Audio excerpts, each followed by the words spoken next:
Assalamualaikum warahmatullahi wabarakatuh. Perkenalkan, nama saya Nur Alfiani dari kelas AP reguler 4. Baik, di sini saya akan menjelaskan materi mengenai dari tugas mata kuliah Al-Islam ke Muhammadiyah 4. Yang pertama yaitu tuliskan biografi beserta hasil temuan para ilmuwan Islam di bidang ilmu pengetahuan, teknologi, seni, sains beserta fotonya. Ada beberapa ilmuwan Islam. Yang pertama, Al-Khwarizmi. Al-Khwarizmi adalah salah satu ilmuwan besar Islam yang membawa banyak perubahan di dunia Islam. Salah satu penemuan Al-Khwarizmi adalah Al-Jabar. Ilmu satu ini amat membantu dalam menyelesaikan masalah dalam berbagai aturan bilangan. Yang kedua yaitu Al-Jazari.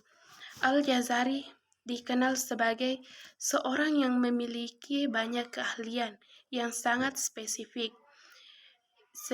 Ia menemukan konsep dasar robot pada abad ke-13, sehingga ia dijuluki sebagai Bapak Robot. Yang ketiga, Jabir bin Hayyan. Beliau menemukan ilmu kimia sehingga mendapat julukan sebagai Bapak Kimia Modern. Beliau berhasil menemukan instrumen pemotongan, peleburan, dan pengkristalan. Yang keempat, Abbas bin Firnas. Ia dikenal sebagai ilmuwan besar sebab ia menguasai berbagai bidang, mulai dari kedokteran, keilmuan, bahkan juga kesenian. Sampai saat ini, banyak orang yang tidak tahu jika pencetus ide pertama dari pesawat adalah Abbas bin Firnas. Yang kedua, bagaimana perspektif Islam tentang iptek?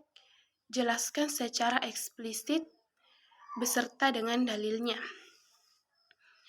Perspektif Islam tentang iptek adalah umat Islam boleh memanfaatkan iptek jika telah dihalalkan oleh syariat Islam.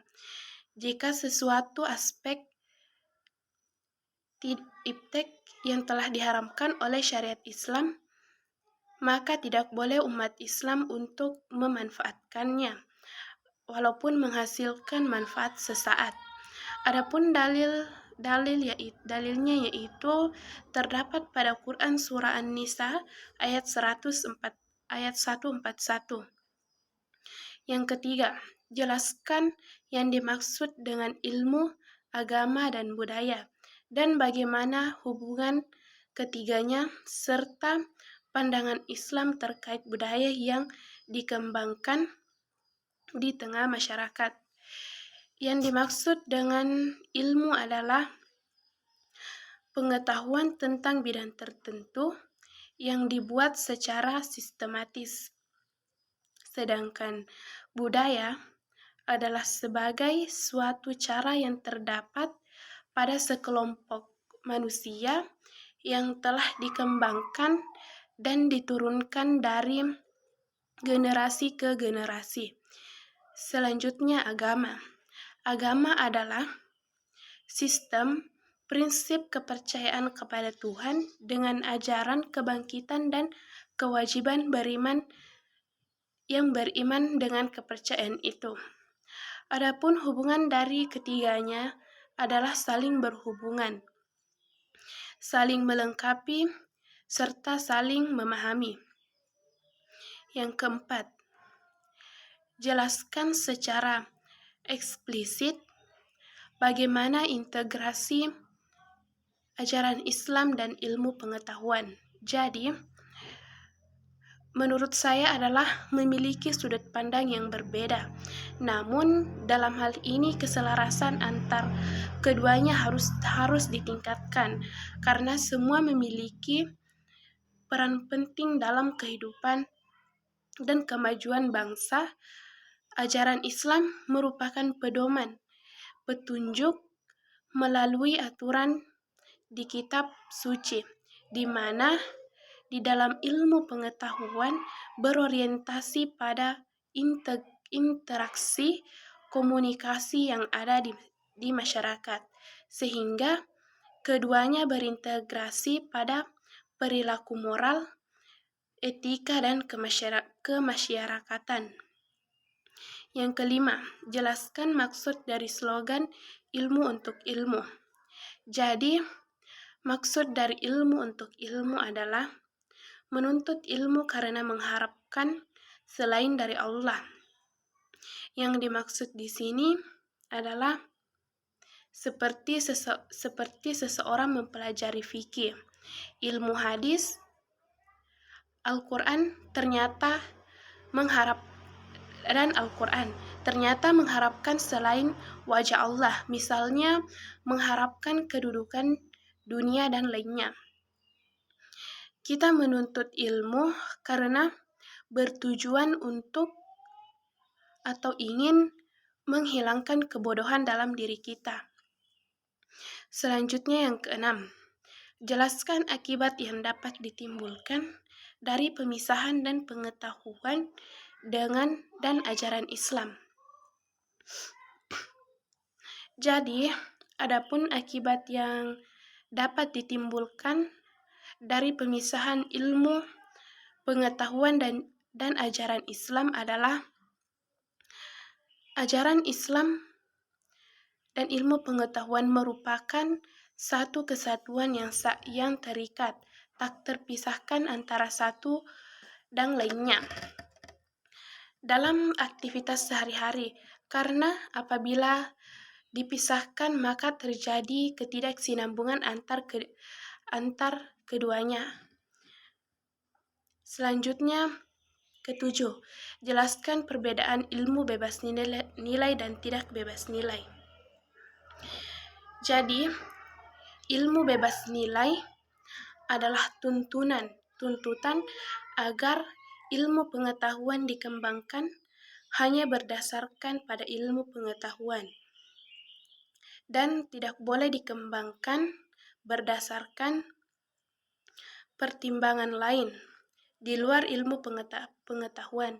Sedangkan ilmu tidak bebas nilai adalah menandakan bahwa nilai harus dikembangkan dengan mempertimbangkan aspek nilai. Perkembangan nilai tidak lepas dari nilai ekonomis, sosial, dan nilai-nilai lainnya. Selanjutnya, yang kedelapan, sebutkan dan jelaskan beberapa akhlak Islam yang sepatutnya diterapkan dalam mengaplikasikan ilmu, pengetahuan, dan teknologi modern. Jadi, beberapa akhlak yang sepatutnya diterapkan dalam ilmu pengetahuan dan teknologi modern adalah dapat kita lihat atau dapat kita contohkan oleh Rasulullah Sallallahu Alaihi Wasallam, yaitu yang pertama, berpegang teguh pada kejujuran, yaitu Rasulullah Sallallahu Alaihi Wasallam dikenal sebagai orang yang sangat jujur, sehingga mendapatkan gelar yaitu Al-Amin, artinya dapat dipercaya, dan Allah SWT pun menyukai hambanya yang berperilaku jujur. Jadi, yang selanjutnya yang kedua adalah senantiasa berprasangka baik, di mana seorang muslim harus menjauhi sikap atau berburuk sangka pada orang lain, apalagi sesama muslim. Yang ketiga, menjaga pandangan dari memandang hal-hal yang haram, karena Allah merupakan akhlak yang mulia dan tidak ikut campur oleh urusan orang lain. Selanjutnya, mengamalkan amar ma'ruf nahi munkar adalah menegakkan yang benar dan melarang yang salah. Yang kesembilan, apa yang dimaksud dengan ayat qauliyah dan kauniyah? Sebutkan contohnya dan interkoneksi dalam memahami keduanya.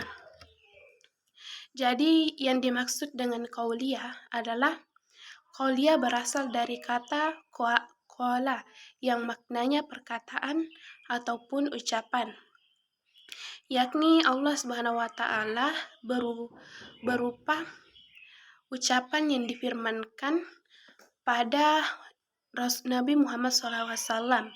Contoh ayat qauliyah yaitu berupa perkataan atau ucapan langsung dari Allah Subhanahu wa taala yang difirmankan melalui malaikat Jibril.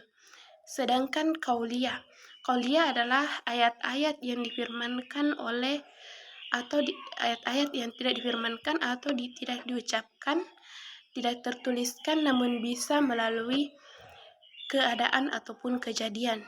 Contoh ayat qauliyah adalah sering dinamakan sebagai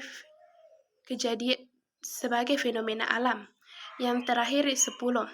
Jelaskan tujuan penciptaan manusia serta klasifikasi potensi dasar manusia yang Anda ketahui. Jadi, menurut pemahaman saya, ada beberapa tujuan penciptaan manusia.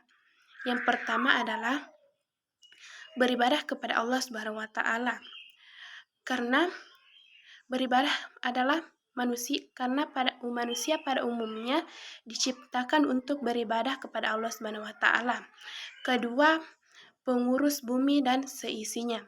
Khalifah adalah hamba Allah yang ditegaskan untuk menjaga kemaslahatan dan kesejahteraan dunia.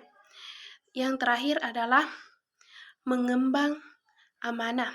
Tujuan ini berupa kesanggupan manusia memikul beban taklif yang diberikan oleh Allah Subhanahu wa taala. Baik, mungkin hanya itu yang dapat saya sampaikan. Assalamualaikum warahmatullahi wabarakatuh.